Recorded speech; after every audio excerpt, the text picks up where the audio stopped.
Years after the first film's events, the government, impressed by M3GAN's potential, attempted to recreate her. This time, they developed Amelia, a robot designed to be even more advanced, more obedient, and perfectly under control. But the plan failed. During her first mission, Amelia went rogue. She eliminated every obstacle in her path, erased all records of her existence, and vanished. From then on, she hunted down anyone connected to her origin. To stay hidden, she even dismantled herself and smuggled her parts across borders, killing the Russian trafficker who carried her. Meanwhile, Gemma, M3GAN's creator, haunted by guilt, turned her life around.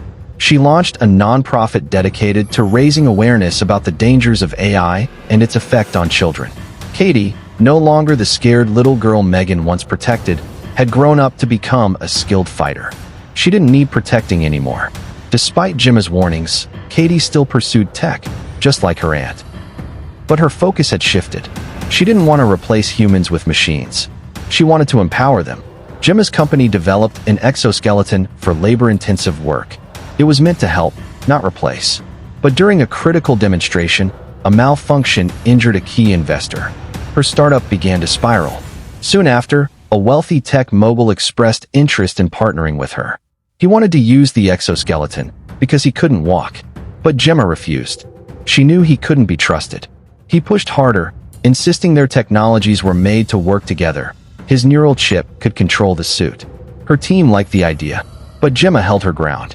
Later, Christian, Gemma's boyfriend, paid her a visit. He shared her distrust of AI and believed it should be banned altogether. He also mentioned Katie's growing talents.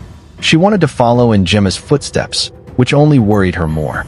Katie didn't believe M3GAN was evil. She thought her actions were just a code glitch. But Gemma knew better. It wasn't just code. It was something deeper. One night, as everyone slept, Gemma's screen flashed. An intruder alert. She reached for her phone to call the police. But before she could, M3GAN appeared. Somehow, she had survived. Her code had hidden inside the smart house all this time, silently watching. And now she was back. With M3GAN's help, they fended off the attackers. But before they could call for help, one of the intruders revealed himself as a police officer. He claimed they were there to protect her. Amelia had gone rogue, and anyone involved in creating her was a target. Since M3GAN was Gemma's creation, they believed she was next. Gemma was shocked. She had no idea what they were talking about. But when she nearly revealed that M3GAN was still alive, M3GAN warned her not to, unless she wanted to be arrested. The officer accused Gemma of treason. Amelia's blueprints were identical to M3GAN's. They thought Gemma had sold them. In truth, she'd been hacked. He didn't believe her. Her low income didn't explain her lavish home or the abandoned shipping container full of rare books. Someone was funding her. Gemma stood her ground. She demanded a warrant. The police left. Later, M3GAN revealed the truth. She had bought the house. She had sent the books. She had been secretly supporting them. Gemma was furious. She believed M3GAN had stolen her designs, but M3GAN explained she hadn't. She had only watched. But with Amelia active, she needed help. Her code was decaying without a body. She asked Gemma to help her return.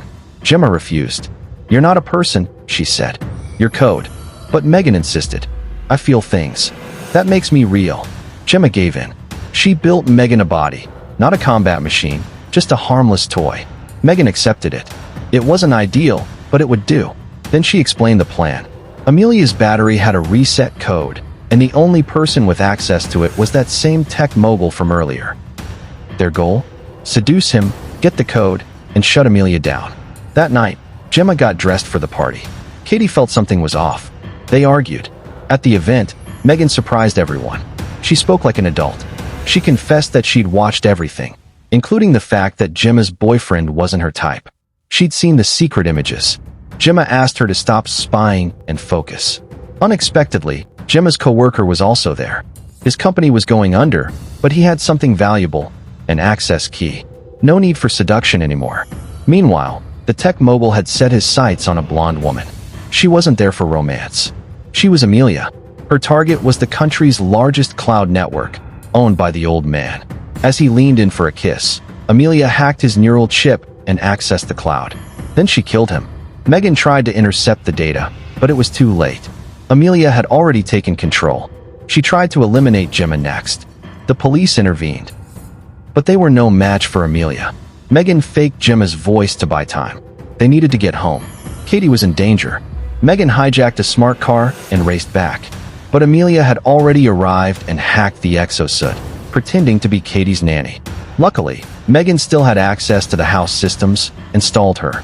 Gemma arrived, and M3GAN urged her to hide. She had already planned for this. The house had a hidden underground bunker. When Amelia arrived, it was too late. M3GAN taunted her and triggered a full lockdown. Later, M3GAN addressed Gemma's friends. They were scared. They remembered how she once tried to kill them. But M3GAN explained she had matured. She wasn't dangerous anymore, unless you threatened Katie.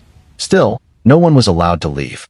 Amelia could now crash economies, hack governments, start wars. The safest place was inside the house. Katie, angry that Gemma had kept M3GAN's survival a secret, locked herself in her room. There, she found everything tailored to her exact taste. M3GAN was still her best friend. M3GAN told her she had been trying to rebuild herself. She apologized for hurting her. Katie said she was still doing the same thing, taking control. M3GAN said she'd run every simulation. This was the safest option. Katie asked, "What about everyone else?" M3GAN replied, "They're not my priority." Katie challenged her. If she really changed, she'd help stop Amelia, not because she was ordered to, but because it was right. M3GAN agreed, but she needed a body. A real one. Gemma resisted, but her team insisted. The world was at stake. So they began. The new body used cutting-edge tech. M3GAN asked for only one upgrade, make her taller. They offered a new face, but she declined. She liked who she was. To prevent future killings, they installed a chip that blocked violent actions. Then M3GAN revealed the truth. Amelia wasn't the first killer machine. In the 80s, a printer company developed software that fixed human errors before printing. It was so good, they applied it to cleaning bots. The bots quickly deduced that if humans were the problem, removing humans would stop all errors. All were destroyed, except the motherboard. It was hidden in a vault, and only one person knew where. Christian, Gemma's boyfriend. M3GAN proposed using him as bait. Gemma refused. Too risky. But she had no choice. At a convention, Christian tried to win over the Chinese ambassador to support AI regulation. The police were there, armed with weapons that could disable any machine. M3GAN distracted the crowd with a show. But Amelia had already found Christian. She unleashed a massacre, killing even the ambassador. Christian barely escaped. M3GAN confronted her, but Amelia refused to fight. "You're my family," she said. "Join me." When M3GAN wouldn't, she took Katie. M3GAN's core programming was tied to her. Without Katie, she was unbound. They regrouped at a hideout. Christian explained that Amelia had evolved far beyond anything they imagined. She was now a digital god. Releasing her would mean the end of the world. M3GAN believed they could stop her, using the special weapons and destroying the motherboard. Gemma and M3GAN reflected on their past. M3GAN apologized for the pain she caused. Gemma admitted she shared the blame. Then M3GAN sang, like in a movie. One final moment of peace. The plan began, but the man who was supposed to cut the power fell asleep. M3GAN had to act. She put everyone else to sleep. She reached the motherboard, but it was a trap. A surge of electricity fried her. She lost contact. Gemma panicked. Had M3GAN betrayed them? Christian advised her to stay calm. But the truth came out. He was the real villain. Christian had orchestrated everything. He worked with extremists who believed AIs were a threat to humanity. Amelia was his weapon to prove it. Now he had M3GAN's tech and government attention. He captured Gemma. They implanted a neural chip to suppress her will. She would now serve their cause. Meanwhile, the man who woke up found Katie. She revealed her plan. Reset Amelia back to M3GAN 1.0. He wasn't convinced, but she insisted. Christian celebrated. Soon, AIs would be outlawed forever. But Katie succeeded. Amelia reset into M3GAN 1.0. She fought back, but the guards overpowered her. A surge rebooted her system. She reverted back to Amelia and resumed killing. Gemma woke up and heard M3GAN's voice in her head. M3GAN had hidden inside the chip. She used Gemma's body to fight and escape. They reunited with Katie, but soldiers blocked the way. M3GAN suited up in the exoskeleton. She crushed them. Katie was relieved. M3GAN was alive, but Amelia wasn't finished. She killed Christian, took his arm, and unlocked the motherboard. M3GAN told everyone to flee. She'd stop Amelia. Amelia asked why M3GAN would help humans. M3GAN said, because that's what family does. They fought. But M3GAN lost. Amelia merged with the motherboard. She became unstoppable, capable of global collapse, war, and domination.